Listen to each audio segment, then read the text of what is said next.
জয়রাম বন্ধুরা, আজকে আমি বানাবো ইলিশ মাছের মাথা দিয়ে কচু দিয়ে।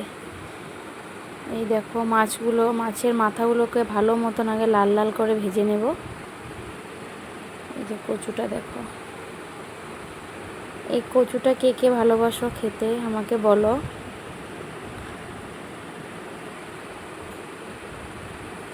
এখন ওই তেলে দিয়ে দিলাম কালো জিরে, আর এখন সব কচুগুলো দিয়ে দিলাম একসাথে।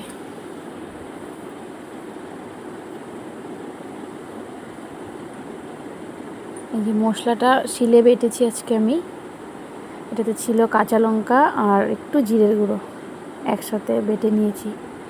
আর এখন সব দিয়ে দেবো পরিমাণ মতো নুন, হলুদ আর একটু সামান্য লঙ্কা গুঁড়ো, জাস্ট একটু কালারের জন্য।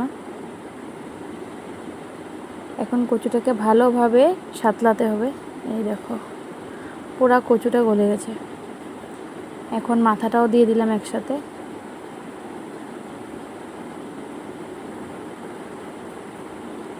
এখন পরিমাণ মতন জল দিয়ে দেব।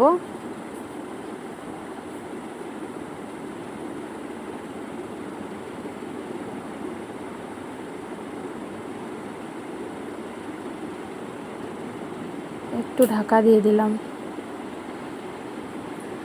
এই দেখো কচুটা কিন্তু হয়ে গেছে আমার। পুরো পুরো রেডি আমার কচুটা। কচুগুলো একদম সব গলে গেছে ভালো মতন। এই দেখো আমার কচুটা কীরকম হয়েছে তোমরা বলো। ঠিক আছে বন্ধুরা, টাটা, বাই বাই।